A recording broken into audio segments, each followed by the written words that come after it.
My name is Sandy Song. I have lived in Hong Kong Place for 12 years.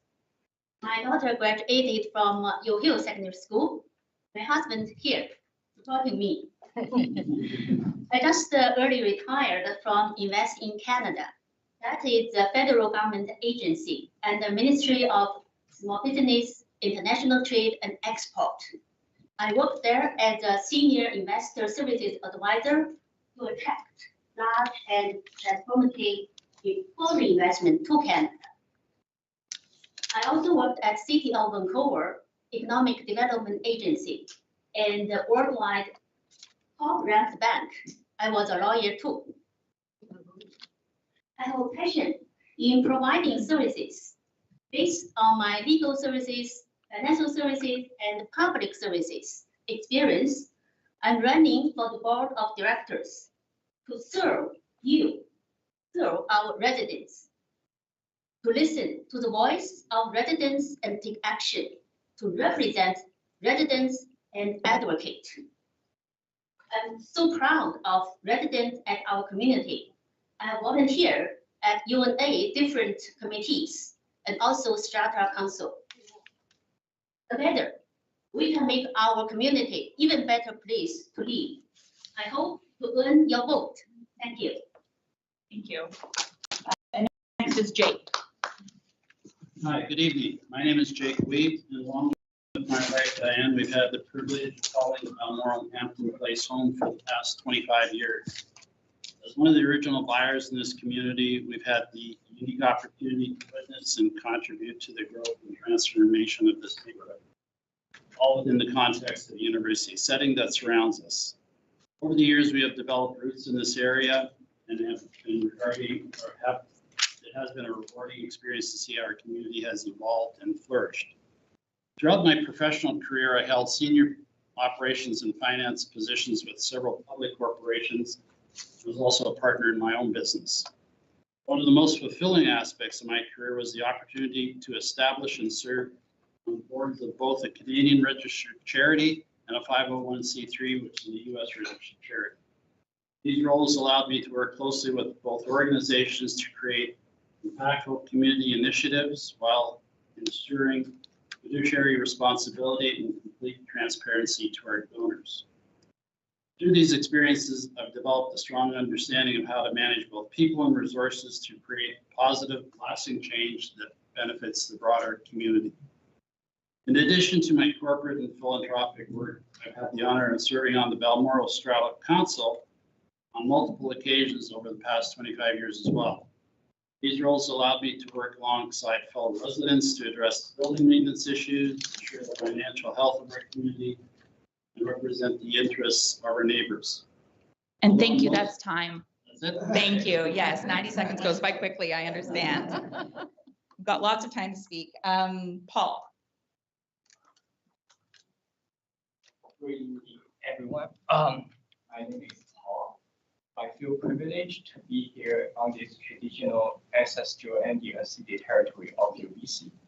So I'm a currently PhD student in School of Population Public Health at UBC, and one of my missions was is to strive for reducing health burdens and also the health stress on the susceptible population, especially the seniors, at the intersection of climate change and also our youth environment.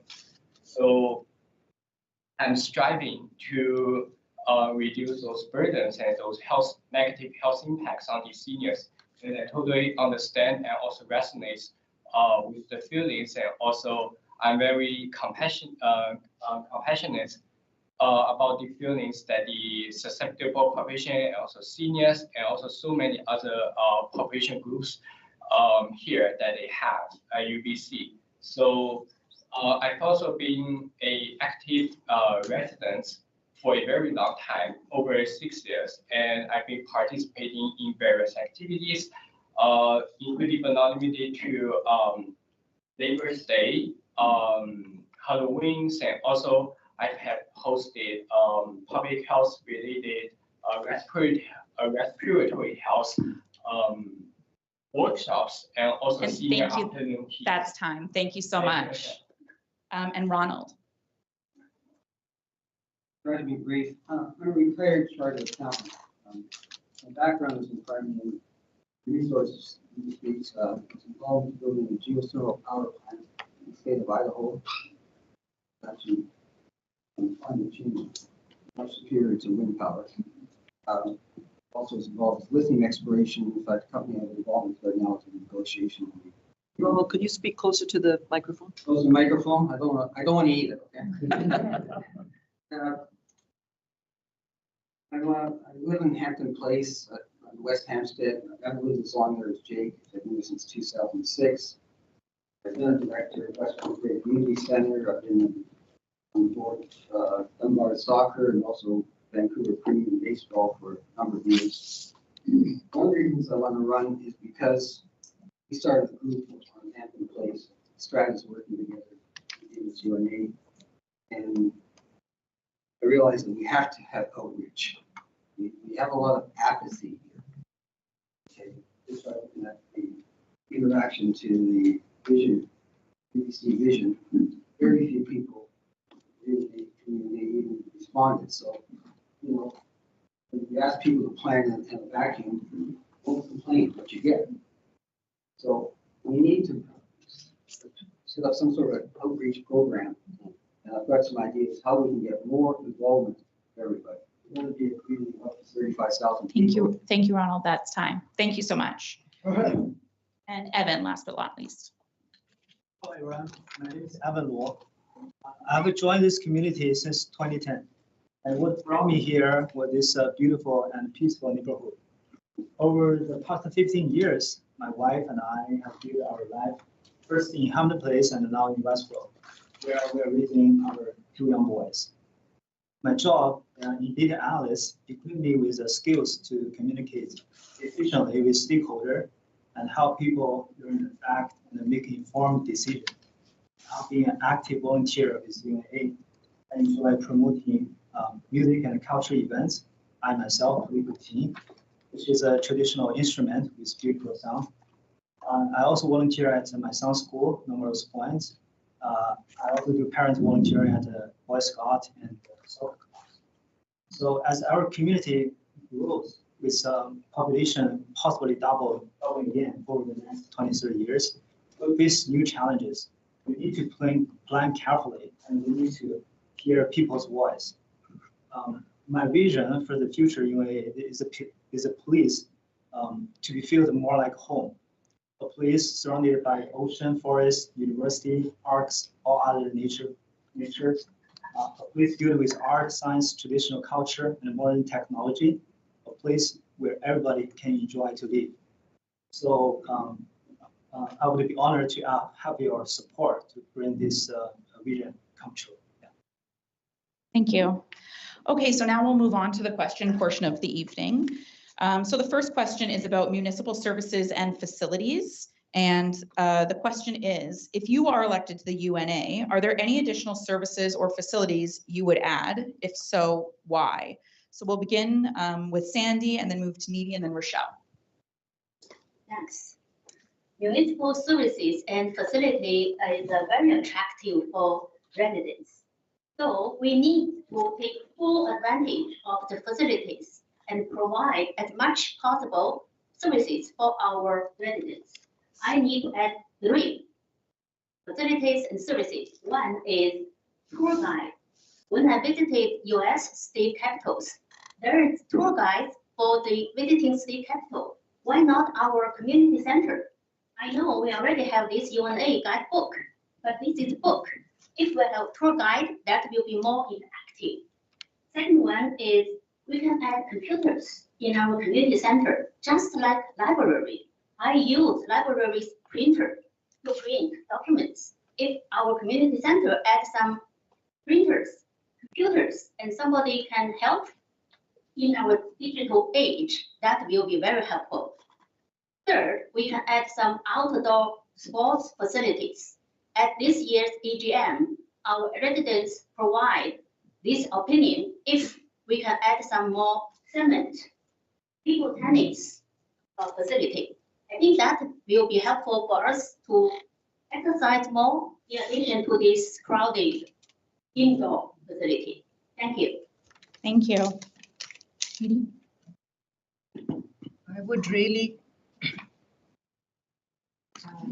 in terms of municipal services and facilities, I think we are lucky to live in a place where they're doing a very good job.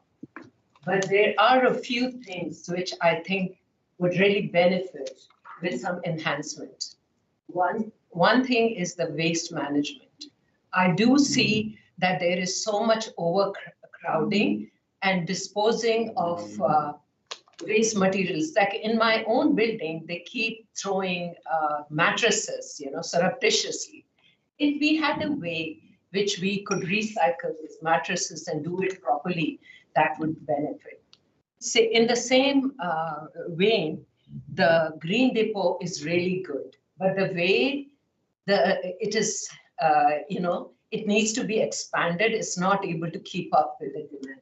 So we need to really triple the size and educate people, because I see people throwing everything. So it's not just providing the facility, but having workshops, making them interesting. And this will go, towards a long way in making it much more sustainable. Thank you, Rochelle. And then we'll have Evan and then Ronald. Did I mention that I'm a librarian? Yeah, we're set to become a community of 40,000. We need a public library, not just for books and all the ebooks and movies and all that good stuff, though also for that. For the community space, the programming that brings us together and lets us find each other, for tool sharing and bookable spaces of all kinds, repair cafes, and computer help, as previously noted, job hunting and resume support and book clubs and story times, or watch parties and maker spaces, you name it, public libraries do it.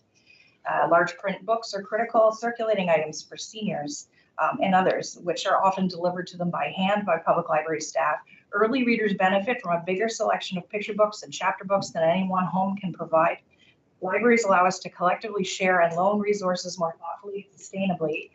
Libraries can be cooling centers, they can be study hubs, they can be silent discos, they can be printing centers, computer labs, charging stations, meetup spots.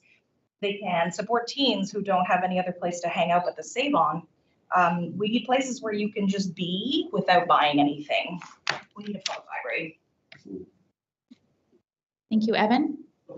So, again, just mention that my job is a data analyst, right? So if I'm seeing this problem, service and facility, the first thing I'm gonna do is I'm gonna research on it. Because like UNA, we offer very rich choices for activity and programs, right? We have so many, and I want to see, whether I want to make sure what we offer is what people really need it. And also, for example, you got a class, right? So what's the target? Students, right? For example, if I learn, okay, so that's people work in the office, we probably have a break in the noon time, right? So I have to make sure the class offer is it's time people have a time to come here to actually take the class, right? And so and second thing I want to do is I want to try to waive some like small charges for certain services. For example, at some event, people are thirsty, they want to drink a cup of tea and some waters, and sometimes we charge like a $1, $2, cash only. Right? So, people we don't carry cash actually. So this small charge won't bring lots of revenue to the community, but Thank you, Evan. That's time. People cannot get enjoy the service. Thank you. That's time. Thank you. Ronald, Eagle, and then Jake. These are two distinct issues, municipal services and facilities. Let's talk municipal services. UNA has an agreement with UBC, current one in 2020, and Eagle, we've heard the point council negotiate a new one right now. Provide municipal services, but essentially UBC has a very strong oversight. And, for example, let's take trees. We can't control our own trees because UBC, looks at every tree, IDs every tree.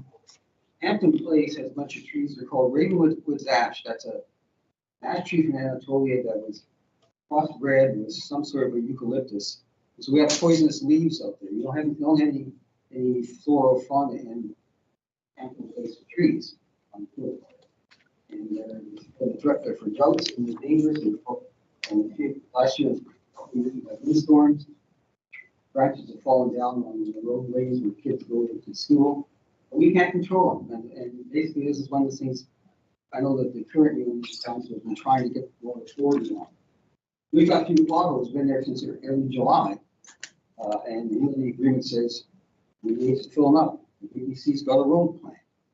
So if everybody here talks about services, there is a basic municipal service that have to be done, and UNA wants to do them, but the UNA Council has to. Thank you, Ronald. That's time. Thank you. Eagle and then Jake.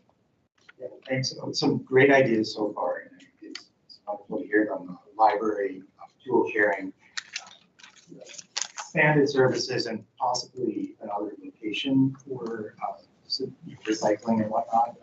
People just really lovely, which is great. But capacity. I think that points to a broader issue. We've got great facilities here. We've got a couple of great community centers. A lot of programs run out of these that serve all ages and people with all kinds of different interests. So pretty much at capacity. And right now, UBC is starting the consultations on the plan for the expansion of the Westbrook neighborhood. And as Rochelle was pointing to, this perhaps gives us some opportunities for thinking about how we can make sure that services and facilities keep up with the growth of our neighborhoods. This is going to be, I'll come back to this in the other sections of the discussion, but ultimately, as our neighborhoods grow, as our population grows, we need to grow services, infrastructure, facilities proportionally to make sure that we maintain the quality of life, the standards that we have now, and also we identify where they're already under strain and we plan ahead so that we build for the future. So I think engaging with the Westbrook expansion is where we can try to get more services. Thank you, Eagle. Thank you. Jake and then Paul. Thanks. UNA policies on municipal services and facilities are admirable in their intent to provide well-maintained public spaces and community resources. However, a deeper examination of the budget reveals that a seemingly disproportionate share of the funds is allocated to certain services. While these facilities are important for community engagement and recreation, there is concern that too much of the UNA's financial resources are dedicated to operational costs associated with these centers rather than addressing the more pressing wants and needs of the community.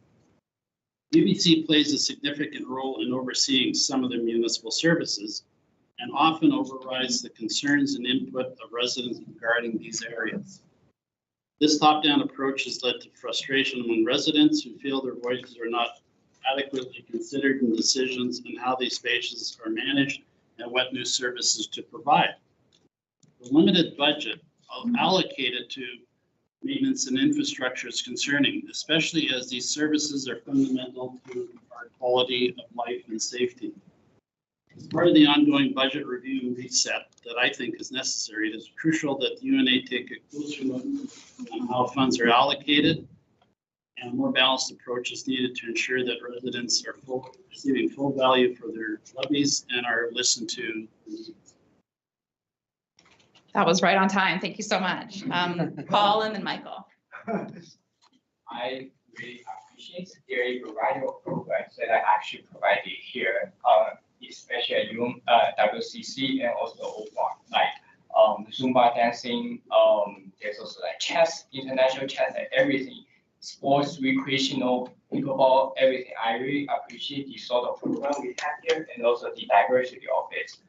However, to keep growth with the population now and also the anticipated population growth rate by the time of like 2050, it's somehow that's like the UNA will need to be more like resident centered and also more resident focused. So I acknowledge that because of like inflation and there's been like rising and also like ongoing, prices, like some escalating prices for some of like the services here, also some of like the recreational programs. However, there are definitely ways to figure that out and also to pre-arrange that in advance of the start of each of those programs to make it like a more thorough and also comprehensive schedule for everyone, especially in consideration of the availability, the space availability we have here, like the senior rooms, the number of like the capacity it can accommodate. Also, Thank you, Paul. That's time. Thank you. And Michael. I just first want to start by thanking all my panelists and just saying like, wow, you guys are really lucky to have such amazing ideas and these representatives. So let's just give them a hand. Like that's all. That's awesome. I think that I sat in on the panel recently that the Campus and Community Planning put on for the new Westbrook plan. And one thing that was starkly missing from that plan was any new UNA spaces that were controlled by the elected officials that you are trying to live with and vote for. And I think that there's a stark governance problem that is at the heart of sort of all of these facilities and services is that, you know, there was a statement back in a CDC article in 2018 saying that UBC said that the current governance partnership is effective and any desire for change would need to be based on strong community interest. Well, I think that there is strong community interest. And I think that we now need to look at what is actually UBC and the surrounding area is the most populated place in Canada without a directly elected government. We can't force the CNCP, Campus and Community Planning, to do anything unless we have some teeth, unless we have some ability to actually. Thank you, Michael. That's time. Thank you. So moving on to fiscal responsibility, the next question is, what are areas of improvement for UNA's budget? What are the most important considerations in your opinion? And Michael, we'll start with you. All right. So I thought that this is the first AGM that I attended last couple of months ago, essentially.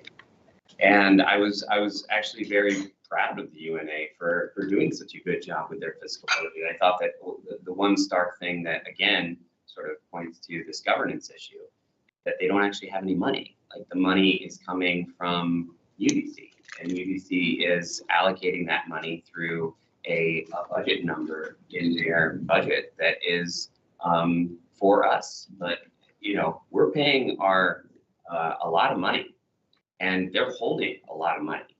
And quite honestly, you know, that money should be invested the way that the community sees fit, not the way that UBC sees fit. And that's the thing that I think is like at the heart of this issue again, is that we really need to control our own budget. We can't just be, we're literally begging for scraps is how it seems from the AGM. And what I would love to see is when we have those surpluses, we put it into things that we can do very quickly, that the community needs, like, I don't know, a health services day where we get a bunch of people in to create, you know, everybody gets a checkup, right? Like I don't know, something like that, or a bigger Halloween event, or I don't know. I would love to see a parents' night out. That's something. Thank you, Michael. That's time. We'll move on to Paul, then Jake, then Sandy. So speaking of the physical stuff here, so I noticed that there has been like a growth in the expenditures like over the years, especially the figures not coming from the top of my head, but actually it's like the figures that I have. I did some preliminary analysis for the UNA budget and also the statement over the past few years, and I noticed there's been a significant leap in the expenditures from last year, and there's also been an increase in the revenues from UNA programs, and that suggests an increase in the population and also a escalating community program fees. And I think to make a more accessible to the residents here and to be a more residents-focused communities, this is why I'm striving to. I understand it's not it's a bit difficult to lower the price, but at least we can have a cap on the service charge and also on the cost of the programs, so we can make it more accessible for all populations, and especially for those who are susceptible in terms of they do not have the income that could sustain or maybe to be able to afford this. And that's time. Thank you. Here. So next, Jake, and then Sandy. Thank you. The UNA's responsibility objectives that they've outlined in their policy statements are great, but a thorough review of the budget is needed.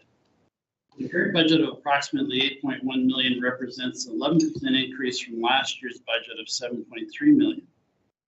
While this may seem like a positive growth in resources, $1 million, a deeper look into the allocation of funds reveals serious concerns, particularly regarding the balance between certain expenses and the maintenance of essential public infrastructure.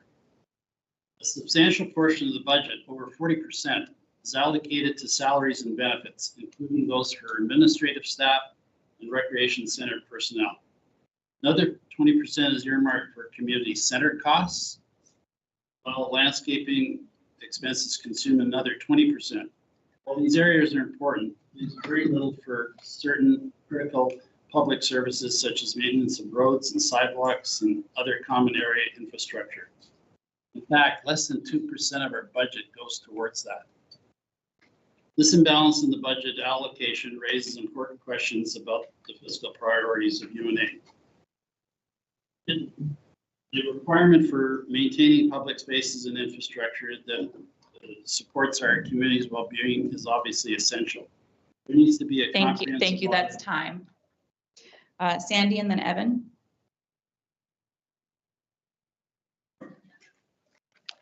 UNA's current political situation is healthy for the not-for-profit organization since we already approved by the audition. However, I noticed that during last time the budget approval, we have residents expressed their concerns.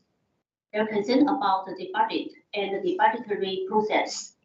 I also saw the newspapers publish the residents' concern and also addressed by board. However, I didn't know if the resident satisfied or not.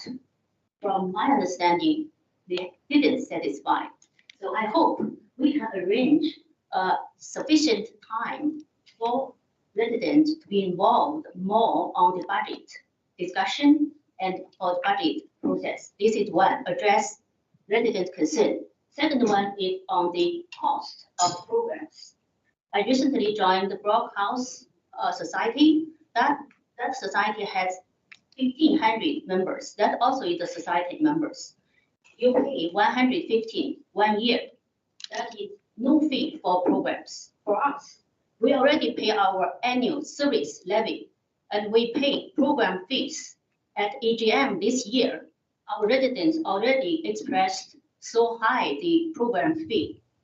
I hope we can reduce the fees or at no fee. Thank you, Sandy. That's time. Thank you. Evan, and then Needy.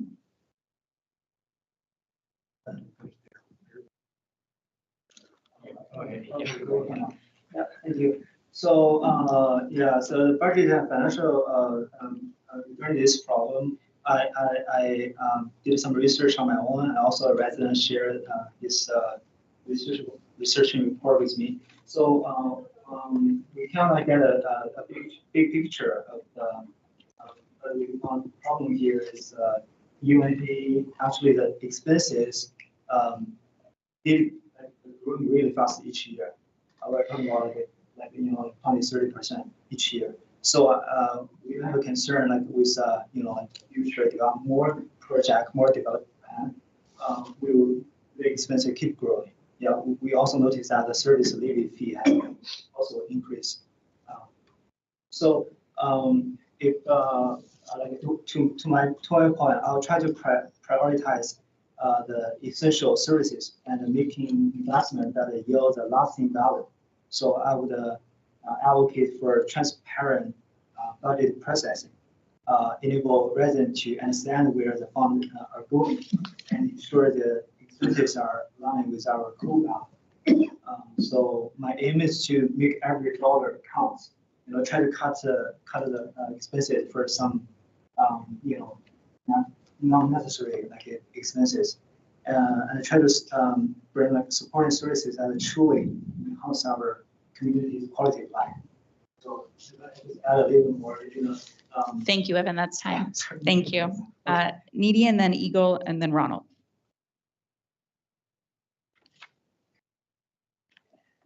I also attended the AGM and got the big picture of the budget.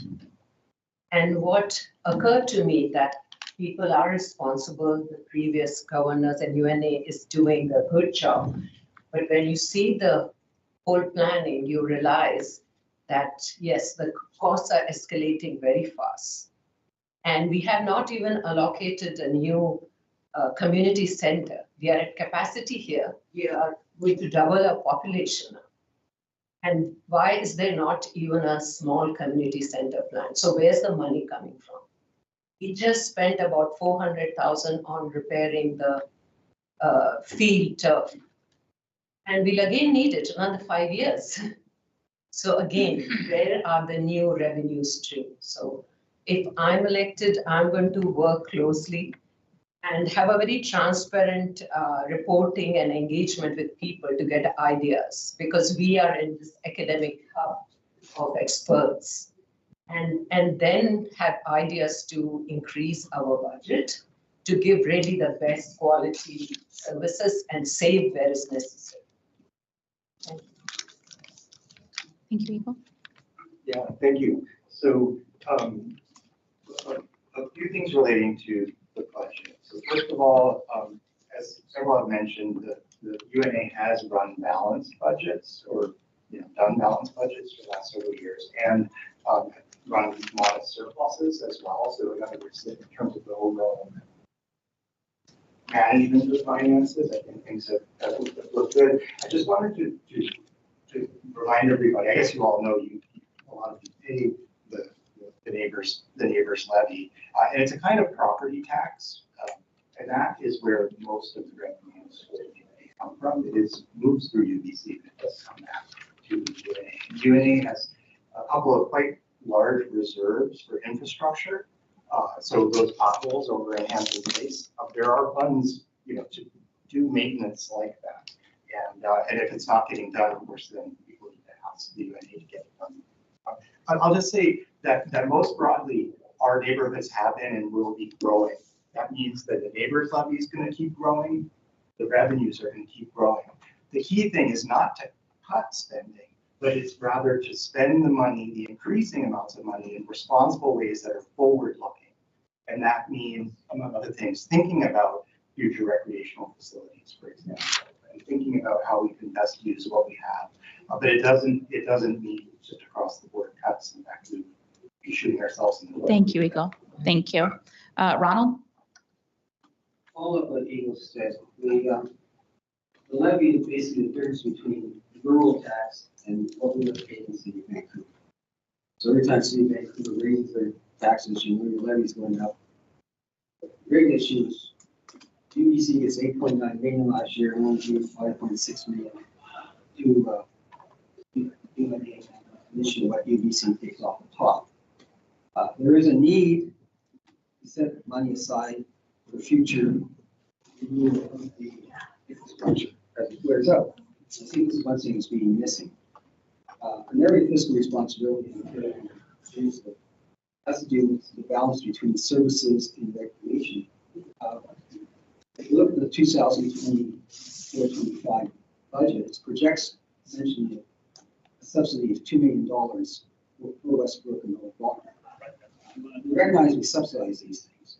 The question is that a fair subsidy for some of our services in second place?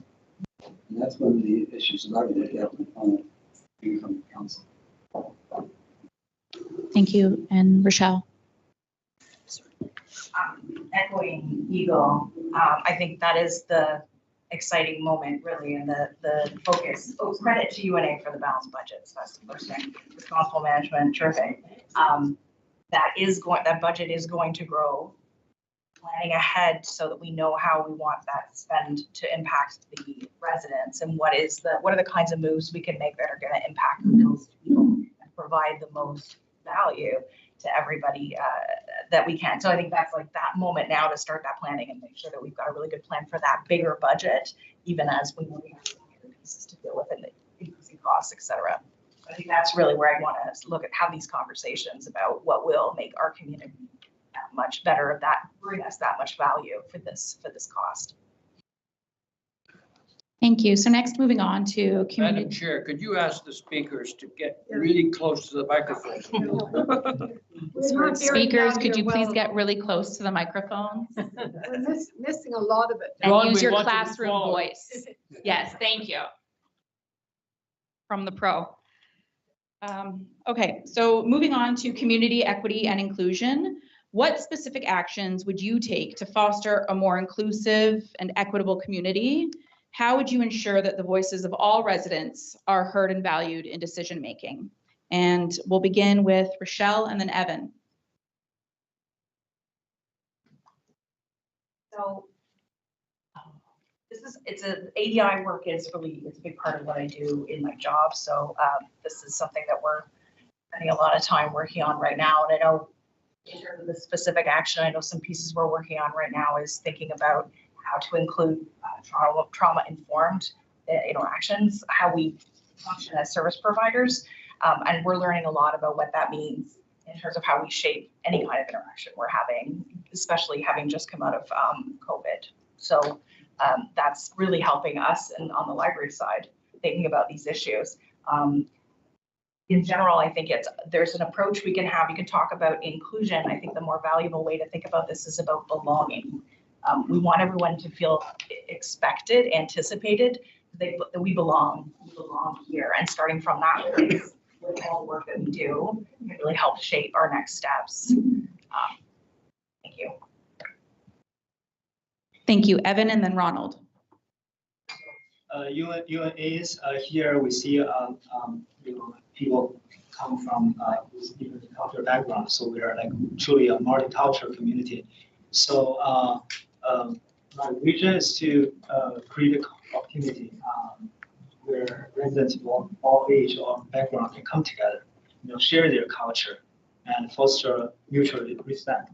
So I know we're doing really good at different cultural events, Diwali and Spring Festival. So and also Christmas, and so we welcome people to come here to see a different culture, and also and that's thing about our communities. Like we have a lot of residents here. They are actually living in family, right?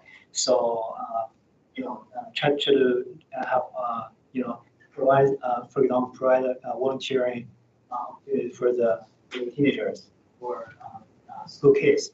They actually need this, and when they learn how to do those, like how to recycle garbage or those traffic, they can come back to teach their parents, and also have the seniors. So I think that definitely can bring more opportunity. Like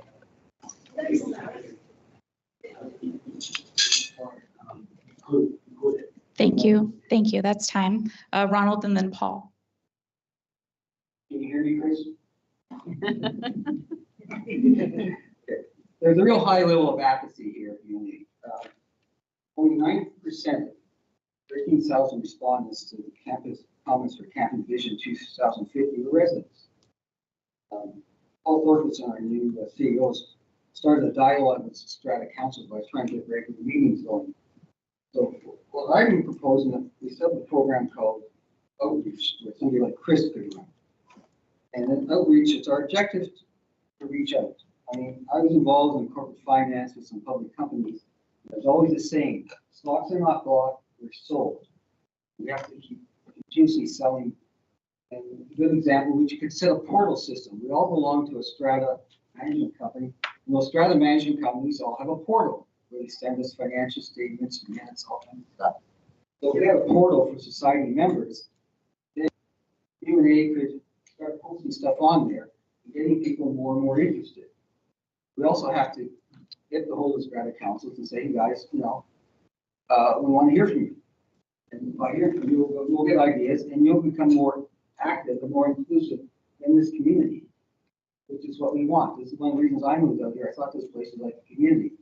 I've lived in 5 cities in this country, and all over a major city. What I tried to do the west side of Vancouver was a sense of small communities, and this is what I want to hear. Thank you. Paul? Out of the neighbor study, the representation to the UBC, so close to 70% are actually going towards the UNA itself. So definitely UNA has the capacity, the financial capacity to establish and also to foster a mutually holistic and also wholesome relationships for all stakeholders, including seniors, youth, faculty members, staff, students, etc. So to also foster EDI components, it's very important to also have like community outreach programs and also surveys for encouraging all potential public engagement activities. So currently the UNA, few of the UNA outreach methods to the residents include like the financial opinion surveys. However, those are quite limited, and as I'm running for the campaign, I strive to increase and also improve the methods of the outreach from the UNA to the residents to be able to have a more comprehensive and also thorough responses from the residents. So that's how we can have a higher response rate. Thank you. Sandy and then Michael.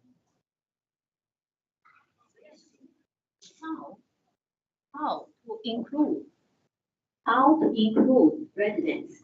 You need to know who our residents are.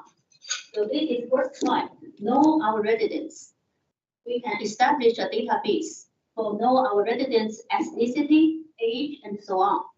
Then we can support them, meet their needs more efficiently. Second, we from diverse and multicultural background.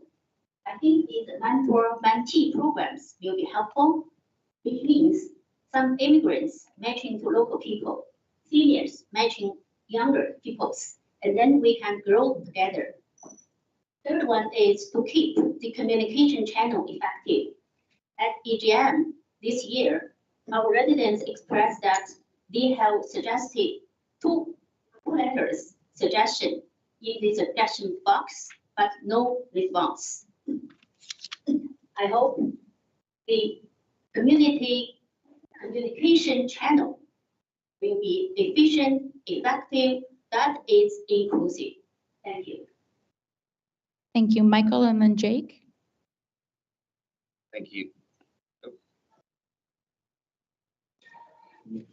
Sorry, it's Michael. Well, thank you, everybody. These are some really great suggestions, I think, that everyone's got. I think that the biggest barrier from my perspective is we live in a community with an overwhelmingly English-speaking and an overwhelmingly Mandarin-speaking population. And we just don't have the translation at the AGMs, at our communities that we need. We need to be able to understand each other. And if people need to speak in their native language to best communicate their ideas, I think that, I'm a very architecture student, design-focused person.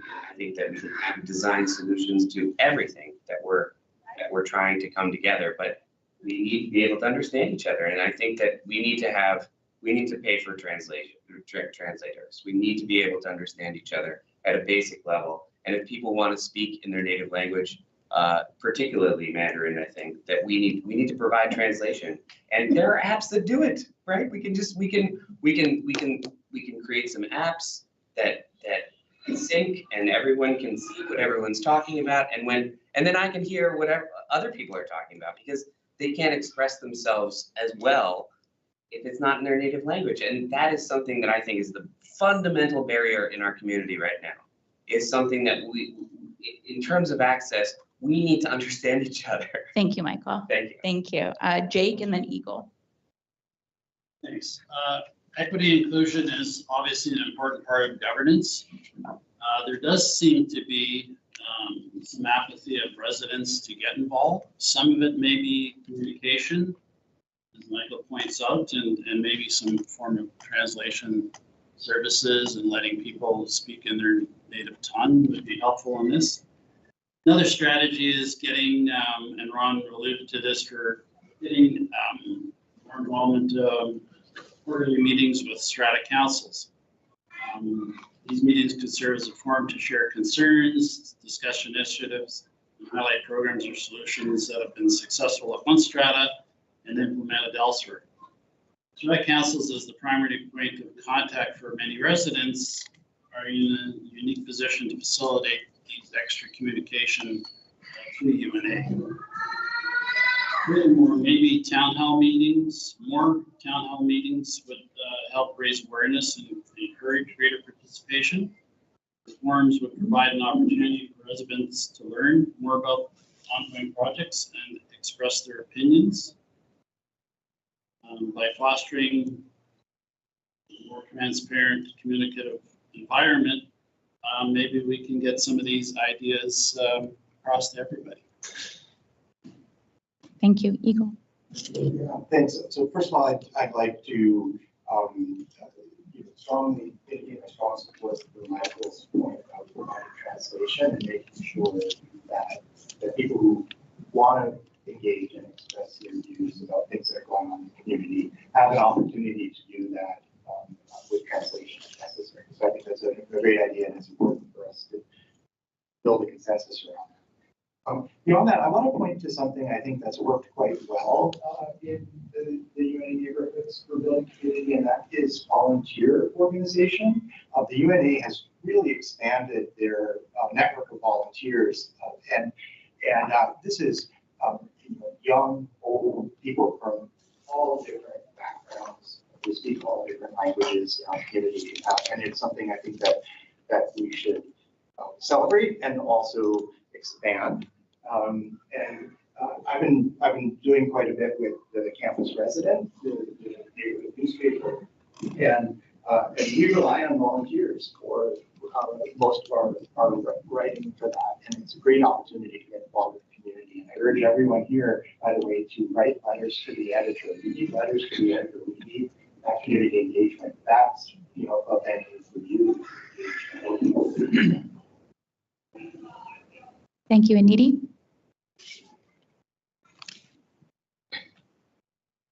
So actually, 2 or 3 of you mentioned that there should be a survey. And last year, I was lucky enough to be a member of the Community Engagement and Advisory Committee with the board of UNA.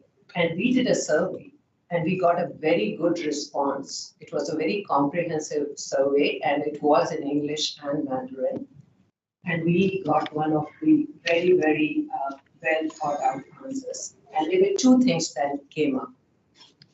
One was that people were not feeling connected. They wanted to feel connected.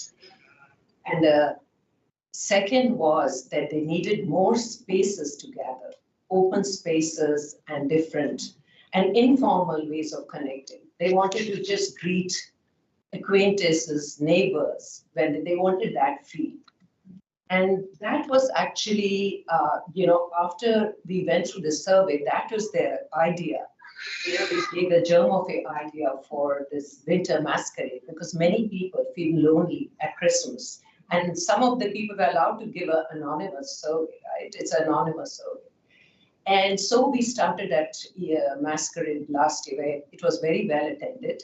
Many people are not Christian, but it's great to just get together and celebrate.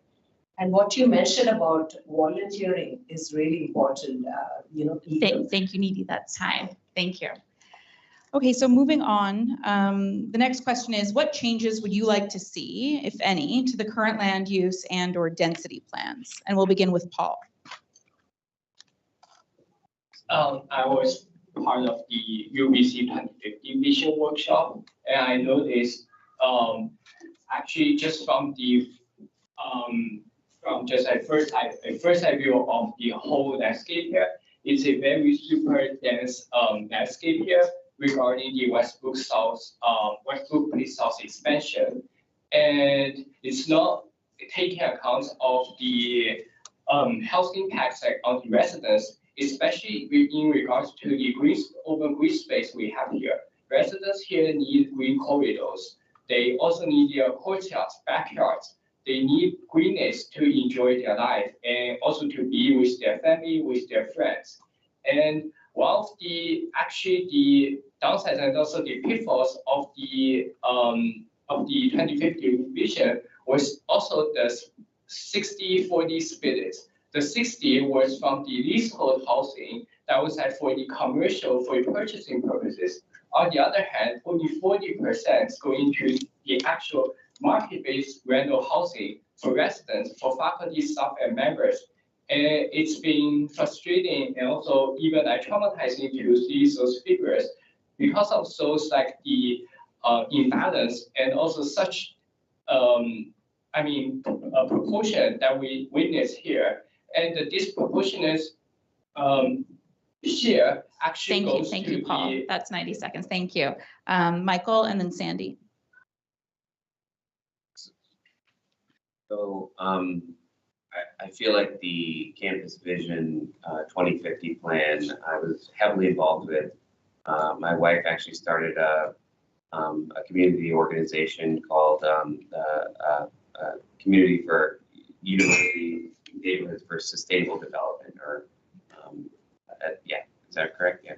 Anyway, they were really trying to organize, to try and push back against some of the things that campus and community planning are really trying to force upon this neighborhood. And again, I think that our sort of in the end, what we determined was that that's what they're doing. They're forcing this vision upon our neighborhood without any sort of governance or elected officials, and we need to change that. We need to ask the provincial government. They haven't asked yet for a governance review. We need a governance review of this community. We need to have our own elected officials that have just as much say and just as much power as campus and community planning, if not more so, because this is our community. It's not theirs. They brought us here, but we live here. So this is their fault for bringing us here, but we need to be able to. Thank you, Michael. That's time. Thank you. And then Sandy and then Needy. I agree with Michael. As UNA, we had no role in this Campus Vision 2050 and also the land use since last year. The Campus 2050 was approved by the Board of Governors, UBC, and the land use was approved by the province. Where is UNA? Where is our voice? We need to argue, to discuss with UBC through the agreement. We signed agreement, UNA, with UBC. We need to re-evaluate and put this point in it. UNA need to play a role in this land use and also the housing expansion, because we need to have more green space, lower density. You see here, the windows face to face, you have no sun covering. This is not acceptable. Second one is we need more community services center. With the growth, we building, we have no more community center, only two. How about the Chancellor Village people approach to the community centers? Third, UNA need to inform the public what's going on, need to help public to know the consultings and the process, all the process. At least. Thank you, that's time. Thank you. Thank you. Needy, and then Rochelle. So I just want to add to the same points mentioned by Michael and Sandy. I have been attending each of the workshops for density and housing, and day before we were here with Alex. And you're right, they are increasing density, and increasing density is a more sustainable, future. But we have to do it in a very, very thoughtful way. We should have, like you mentioned, my window doesn't get any direct sunlight for the whole day. It doesn't have any air circulation. Is that sustainable? So we need more courtyards, more green spaces.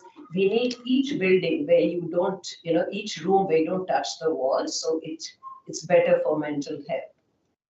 And regarding our role, it was the first time I, read the article by the UNA board criticizing the way they were increasing the density. So, more power to them. But nobody has heard it, because yesterday when I was at the meeting, we were just informed that now they're going to build 39-story towers. And I've attended every every campus vision thing, but they just keep adding it. And it is not being done in a sustainable way. Thank you. Thank you. Rochelle, and then Evan. So, and I've been at these meetings as well, and I understand that the land use piece seems like settled and that it reached these agreements. So I'm gonna answer from the perspective that, is this negotiable? Is it not negotiable? If it's not negotiable, I think there is still room within the plan as it stands for us to fight for those, what comes from that feeling of low density, like that space that's available, the shared space that's available. How do we access the green space, the communal spaces, to make sure that that design really preserves the pieces that we like best about the space where we live. I think that window is still open, and to continue to work with the urban planners and designers to make sure that we keep those pieces that are so valuable to us. I think there is no hope there. So that's, again, on the assumption that that's a closed window, I think there's still a fight to be had, and some openness there to making sure that that is designed in a way that serves us to the best that we can. And I just want to say shade. That was the other thing I was going to say before all this came out. It's more shade in our neighborhoods for when it gets very, very hot places to be. Evan, and then Ronald. So as our community grow, balancing the land use and the density with the regulation of the green space will be critical. So yeah, I do feel like we are blessed with this beautiful land, and those trees, they grow like hundreds of years to become a tree like this. Just if you cut it for some reason, you only cannot grow back easily. So at this point, UBC has a very ambitious plan, like 2050, with a population expected to double. So I think we need to thoughtfully planning and have to prioritize both on sustainable housing and also with more green space for neighborhood. So what we can do is also we have like the plan. So try to review the model, try to stimulate the population increase, and only use land when it's really necessary, and also talk with UBC and come up with other plan. But as Thank you. Thank you. many years we want to. And moving on to Ronald, thank you. Campus resident wrote a very good article. EV government approved the plan just before the election. Hopefully, after the election, maybe we can be heard. Look at this plan, it's so ideally, it's ridiculous. There's no provision for additional retail space. We're going to go from 14,000 people to 35,000. Acadia's got 900 resident locations. They want to take it to 3,500. And they basically only got one access on the Westbrook Boulevard, and that's Thunderbird. The congestion out here, and it's all predicated on getting SkyTrain here, or subway, by 2050. And where are they going to put the station? Down on corner 16th and Stadium. Right in the middle of parking area, right in the middle of its playfield, so there's no place for infrastructure. They would create a kind of density that we would have seen in downtown London, England. I used to do corporate finance for the London mid-2000s. You go to the bank tube station in the middle of the city, and sometimes they'd shut the station down in the middle of the day. There are too many people in the subway. And I think our best approach here is to kind of start lobbying on a continual basis to slow it down. We accept some density, but we have to be livable. I think that we've all agreed and no disagreeing at all. Eagle? Yeah, first of all, I just want to thank the university or UBC community for sustainable development. And Michael mentioned it was a group of residents who organized to push back on some of the proposals for the land use plan, not just around density, but also around sustainability. And I would love to talk a bit more about that. The province has approved the land use plan that was developed with Campus Vision 2050.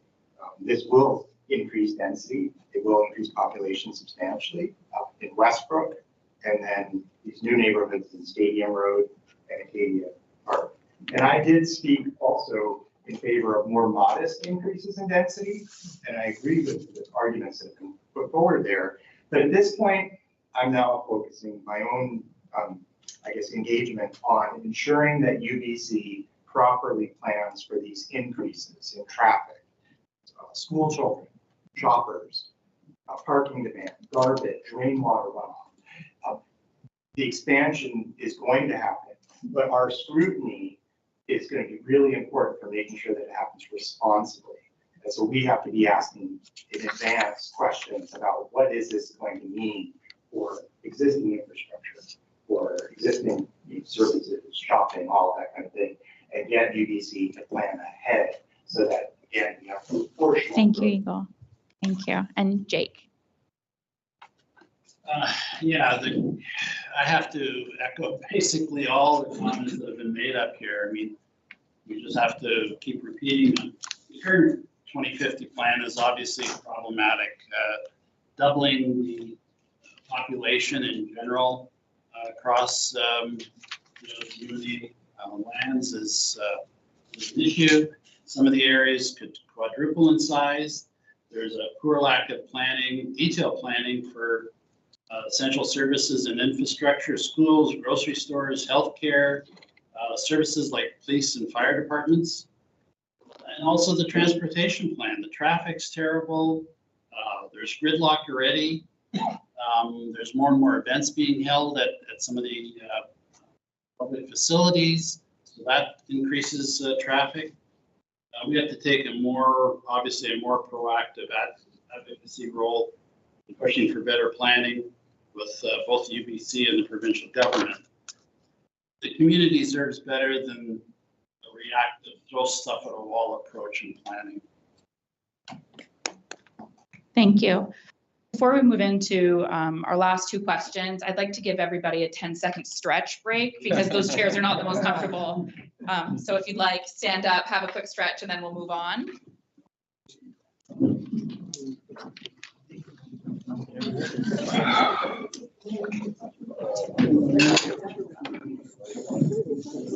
maybe live video. No, I don't see a camera. How do you find it? I feel like I'm in a spotlight.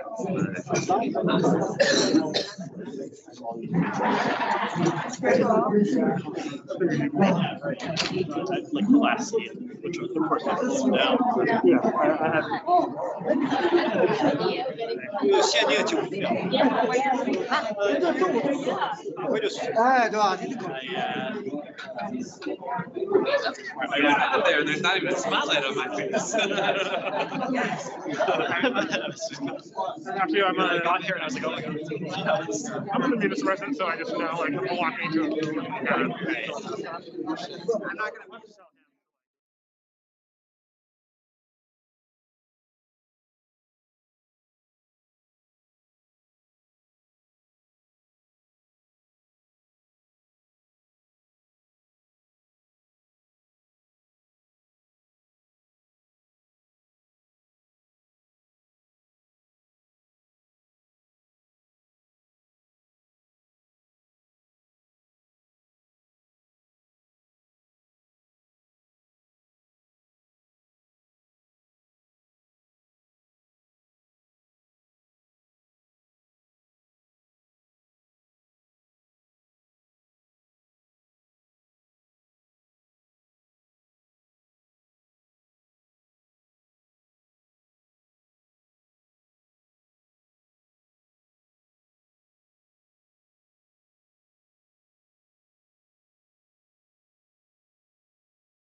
If I could have quiet in the room, please, we'd like to get started.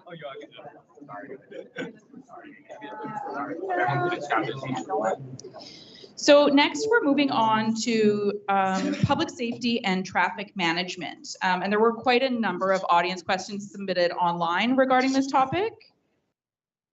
So traffic congestion and safety concerns are major issues at UBC, particularly in certain areas. How do you plan to improve traffic flow while also ensuring public safety for all road users, including pedestrians, cyclists, and drivers? And we will begin with Evan. So, actually, the traffic, especially recent years, everybody noticed that. I feel like I bothered a lot, actually, especially so many moving trucks, the food delivery trucks, Uber. They just turn on the double flashlight and we can park anywhere in our community. So I think this problem is after pandemic. People have their order more, and also this problem definitely need our attention and reaction. I'm thinking, we need probably some to add some battle. So we also need to engage with local law enforcement. To try to make sure the resident can have a secure environment. Especially we have so many kids and senior people. I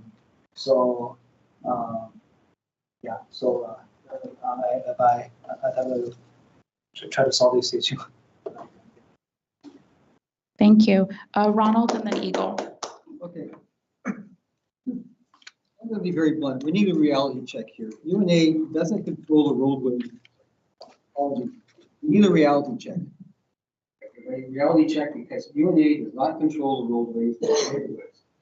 They're either provincial roads because we're on provincial land, or they're given over to TransLink or the university to administer on behalf of. But what we need to do is work on reducing and mitigate any pedestrian, cyclist, or vehicle incidents in this area. Visibility is a big problem out here. I've lived across the country. It's really dark out here. And we need better lighting on some of the streets to avoid accidents and contacts. We also need to have a program to start getting people who ride a scooter, ride a bike, to wear something reflective. I drive a plug-in hybrid, and the amount of times that I end up coming behind somebody's jaywalk, it's got earplugs on, and can't hear me. Okay, you know, and the reason we all have a vested interest in here is we all belong to a public health system that's no profit, no fault. So if somebody walks in front of you last minute, gets hit, they go to the hospital, we all pay. We don't want that person to be hit. But, you know, we have to start educating people. We may have to put up fencing along certain areas and force people to take the crosswalk instead of jaywalking. I want to reiterate, we can't control the Thank roads you. because they're not ours. Thank you, Ronald. Eagle and then Jake. So I've gotten an earful in the last 3 years, to be honest, on the UNA board about traffic, pedestrian safety, and have heard a lot of good ideas. And I don't have time to share them all with you right now, but I'm going to just give you a short list. We need delivery 15-minute drop-off parking zones. We need traffic calming measures, signage that discourages drivers from using Westbrook Boulevard as a cut-through from Marine to UBC, redesign of roundabouts to prioritize safety of walkers and bikers. And I should note, again, these ideas all came from other people, from residents, some of whom come and speak to the UNA board, others who just write to me and say, help. And redesign of the town square parking around the Save-On to divert more parking underground, to reduce the traffic and chaos in that lot. It's really poorly designed and it's dangerous. Separated bike lanes in certain areas to keep bikes and scooters off of sidewalks to improve pedestrian safety at the same time. And my list goes on, but I think we don't have all. Jake and then Paul, please. Yeah, the residents of, I've heard a lot of concerns expressed about the coordination that happens between the UNA, UBC security, local RCMP, provincial authorities, particularly in areas related to road safety and parking. Given that the province controls the roads within UNA, the board has to work closely with these stakeholders to address our concerns and challenges. An important step might be a creation of a dedicated safety committee composed of residents supported by the UNA board. This committee could serve as a liaison between the community, the UNA, UBC security, RCMP, and provincial transportation. When you have that many people involved, it's tough to get any decisions made and things moved along. We need to foster, obviously, a more collaborative approach to these challenges. We have to look at maybe allocating some of the UNA budget to safety programs that directly benefit residents. Smaller projects, while not reliant on external funding, could be implemented with the UNA's budget and might go a long way in improving safety for our residents. We have to obviously strengthen our advocacy efforts and work with all these, again, stakeholders to try to get things done. And we have to have a voice and we have to say it loud enough. So Thank you, Jake. Thank you. Paul and then Michael. Just referring to my last point. So UBC 2050 now tries to build the whole South Campus as a concrete jungle that will exacerbate urban heat because it's a geography report. and without any tree canopies and also building getting so close to forest that such encroachment will also constitute a significant fire hazards. And as a result, to accommodate that, they anticipated almost like 6,500 residents in this neighborhood, and also to reduce like the risks of reckless driving behavior that I have from time to time noticed on campus. Like we strict law enforcement and tighten the collaboration with RCMP for those who exhibit reckless driving behavior to be penalized. And also there are several ways to actually tackle the current situations, including like, for example, improving public transit, the frequency of public transit. So this way will help mitigate some of the impacts from the traffic jams, and also EV charging. EV charging also are currently in deficit right now, especially in the Westbrook Village. However, we also will need to take into account of the fire hazards in relation to the charging station we have. And also the proposed interim or temporary parking zones for the post-melting vehicles. Thank you, Paul. Yeah. Thank you. Michael and then Sandy. So I'm really happy that Eagle laid out like these community-driven plans. We know how to correct our roads. We live here. We know what the problems are. We have already come up with these solutions. What we need to do is put them on paper. We need to hire a design firm ourselves, put some money behind it, put it on paper, draw it out, and then give it to campus and community planning, give it to the provincial government, give it to Transportation Canada, and say, you need to do this. And if they don't do it, then we bring it to our local paper and we say, we came up with this plan and they didn't deliver. They said no. Why? We're the residents. We live here. We know what's best for our roads. We already have the solutions. We just need to put them on paper and then make them do it. Sandy? Great, Michael. I think this point should be in the agreement between UNA and UBC.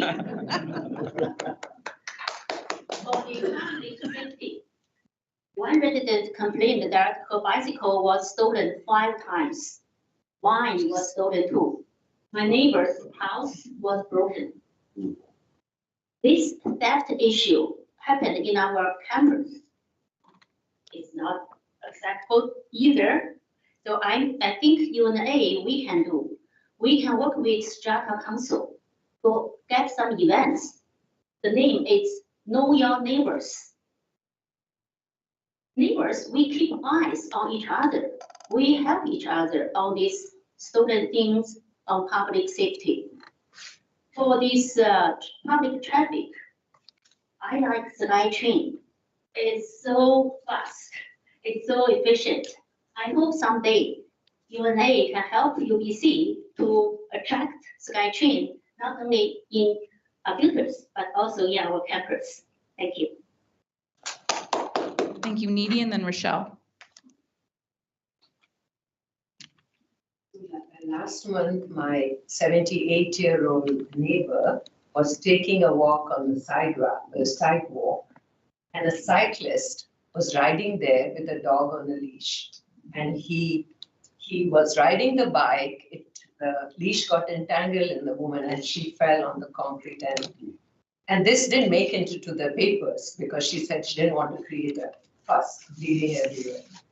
What I'm saying is, I know these things happen, but these are happening to our neighbors. And so we need to do everything we can to prevent this. And I think one thing we can do is help in the design. Like now, if you're going to have an amenity center in the Westbrook, it's not. If we have the new center, like we have Save on Food, it should be just pedestrian safe with no cars there, only underground parking. And the Binning Road can extend all the way behind Triumph. Mic is not working. It's unfair. I have paused your time when the mic goes out, so. So if we have the road there, then we won't have such a congestion in front of Tapestry, because that is causing a lot of congestion, and our seniors are at risk. So we have to protect our neighbors and seniors and start at the design level. Thank you. Moving on to Rochelle. Seconding many of the great ideas coming from the community about solving these issues. I have lights on my scooter, just FYI on that one, but we separated bike lanes as there is in the rest of campus into our neighborhoods would go a long way. And ideally, I don't know if it's even possible. I hope they can do it in such a way. The problem I see, there are bikers on the sidewalks where they should not be, but to bike on the street is to risk getting doored. So it is fraught on many levels. So I look forward to those many great ideas. And the other, as I said in the campus resident, the entry point to the farm should not be a parking lot. That is just waiting for, I mean, strollers versus SUVs is just not a great scenario. So I hope we can find a solution there too. Thank you. Thank you. So we are at time, and I just want to check in with the candidates if we're okay to continue through to the last question. Okay, perfect. Thank you. Okay, so the last question is about sustainability. So last year, the UNA's annual report highlighted that environmental sustainability as a strategic priority to reduce UNA's ecological footprint. What are some of the ways UNA could better reduce its ecological footprint? And we'll begin with Needy and then Rochelle. I have 2 points. The first is the SkyTrain. Once we have a SkyTrain on campus, it would encourage pedestrian walking around and cycling, less cars. And we should have support of green electric cars for people who are seniors, so they can go around the campus and they can move around. This way will make it hugely sustainable.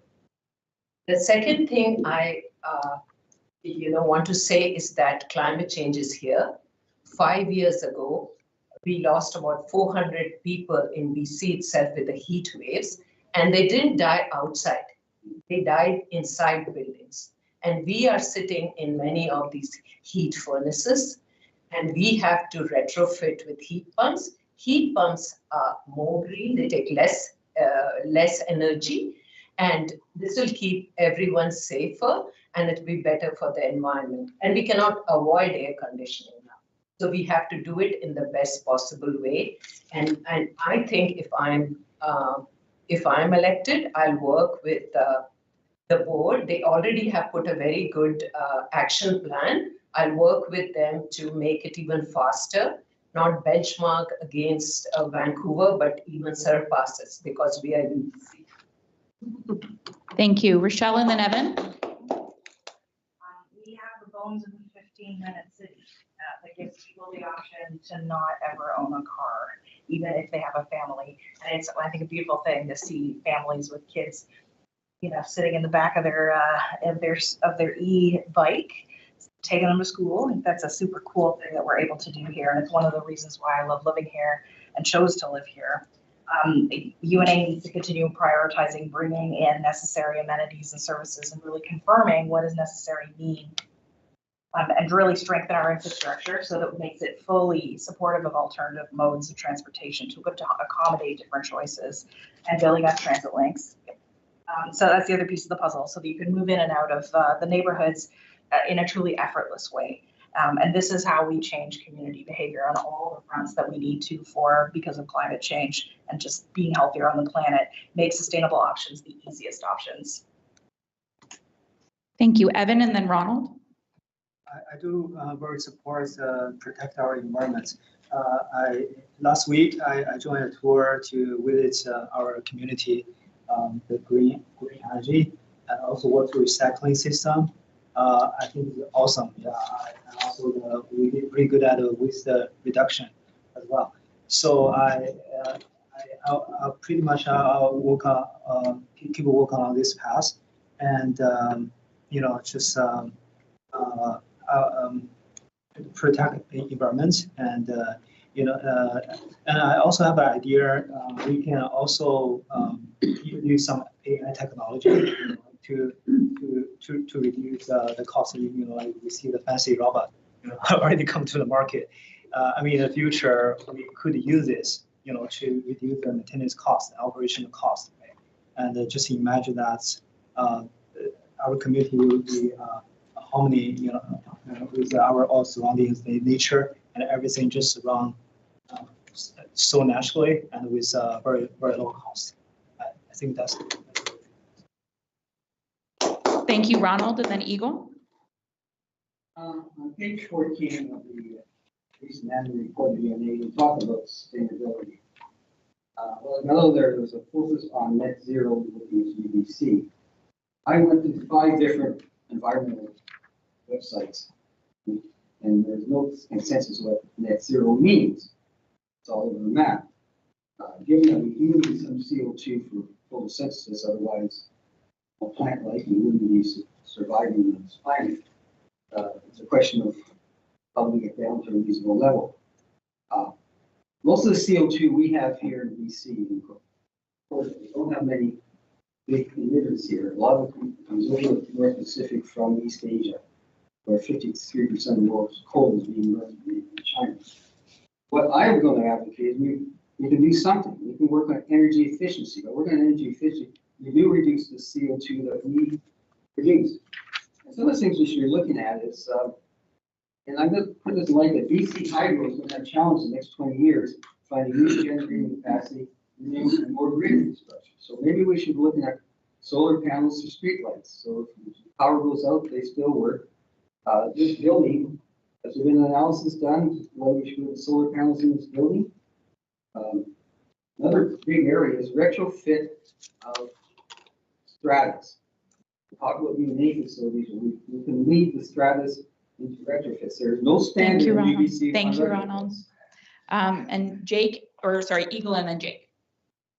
So I really appreciated some of the other things that came up, but I won't leave this time. I will say, as UBC was developing its neighborhood climate action plan, which is something that happened in the past year, I pressed for faster and deeper carbon reductions in construction. So, including a bunch of us here were involved with this. It wasn't just me by any means, but we wanted to put more pressure on developers to build lower carbon mass timber buildings made with BC wood and BC technology, and this is something that UBC is really specialized in. Now, the Neighborhood Climate Action Plan has been completed, and it's gone to the Board of Governors, and now it kind of governs future development. Going forward, we're going to want to make sure that those commitments in the Neighborhood Climate Action Plan are honored in the planning and the development of Westbrook expansion, and then future neighborhoods in Acadia and Stadium. And UNA has a role in this. Also, UBC is going to have to update their development regulations. This is known as REAP, Residential Environmental Assessment Program. And UNA can and should play a role in making sure that these regulations actually will achieve the promises that UBC made in the Neighborhood Climate Action Plan, and as well as the land use plan. Thank you, Eagle. Jake, and then Paul. Yeah, UNA needs to introduce practical community-based programs, not top-level initiatives. There's a clear opportunity for the UNA to sponsor and promote sustainability programs at the micro level in partnership with strata councils. Programs could include the installation of solar panels, water conservation initiatives, and the promotion of energy efficient upgrades is replacing older windows, switching to more efficient water heaters, and we're exploring simple measures like limiting or restricting the use of gas pilot lights in fireplaces during the months of May through September, focusing not only on reducing greenhouse gases, but also on energy consumption in the community. Much of what can be achieved or we would like to achieve will depend upon available funding, both at the strata level and at the UNA level. An area where residents have pointed out there seems to be little budgeted for sustainability initiatives.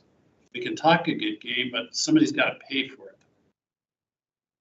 The UNA must conduct an audit of current efforts and develop an official policy statement and budget that outlines concrete steps for addressing environmental challenges. Comprehensive budget reset should include allocating resources to sustainability programs. Thank you, Paul, and then Michael.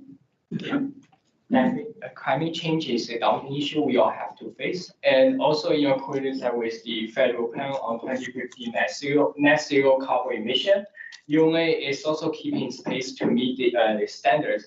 However, from the UBC planning side, aside was part of the workshop last time, as they claim that for the expansion is realistic and they are definitely going to cut down some forests. However, such cutting down forests and also those like logging practice will actually pose significant fire hazards to those like concrete buildings. And even with the concrete materials that are mostly like unsustainable that those developers use, they will actually exacerbate the heat island effects and also intensify the climate change impacts.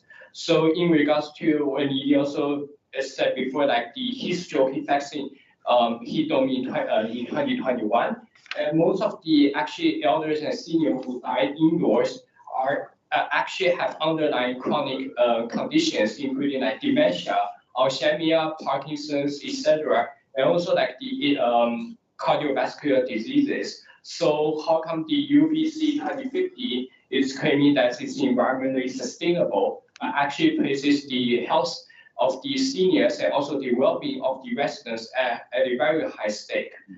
And also I wanted to really say that for EV charging Thank you, Paul, that's time. Thank you. Michael? All those really great points. And also, Jake, I want to say that was like turning off pilot lights. That's very actionable. We can get somebody that we could hire to actually do that. That would be a big reduction, I think, immediately.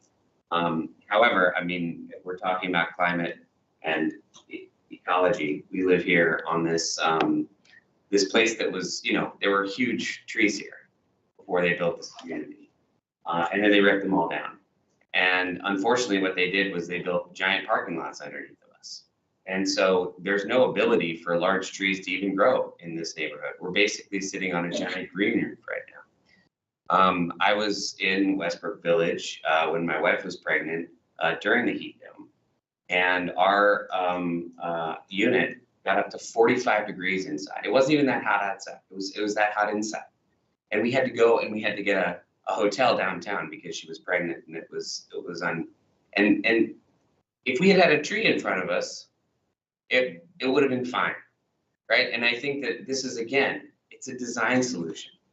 We're leaving it up to people that don't live here to design our community, and we really need to stop that. That's it. And last but not least, Sandy? I read the strategic priority environmental sustainability at our annual report. I really appreciate UNA. They already did a great job on this environmental sustainability. For example, they extended the hour of the green depot. In our community, already 5,000 people use this depot. We have 15,000 people here, live here. We can use it at least 6,000 plus. So we can use the depot more, green depot more. Maybe open another in Old New Center and educate the residents to use it, the green depot. This is a good idea. Climate change is true. We can start from small steps. For example, put the sign on the, when you wash your hands, you'll see the sign, save waters, save lives. It all starts from these small steps. We create more pedestrian and bicycle paths instead of car. Perhaps one day there is no car. We have this kind of activity to educate people to just practice new energy and just let this sustainability in our mind practice daily. Thank you. Thank you so much. So 12 minutes behind schedule, right on schedule.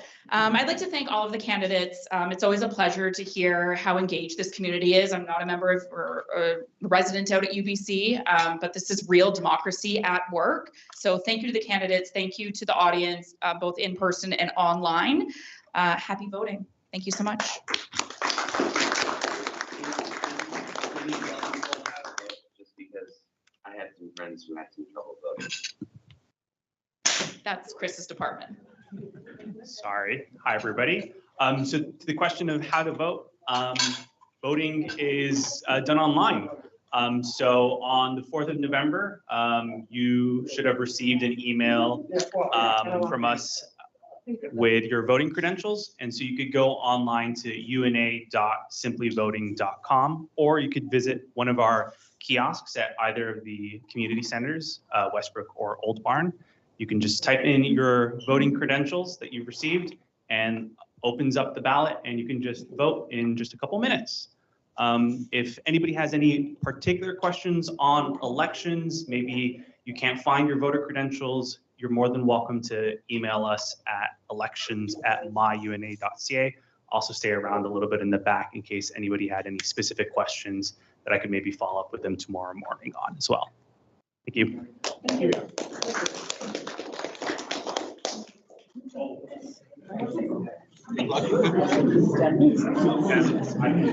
Yes.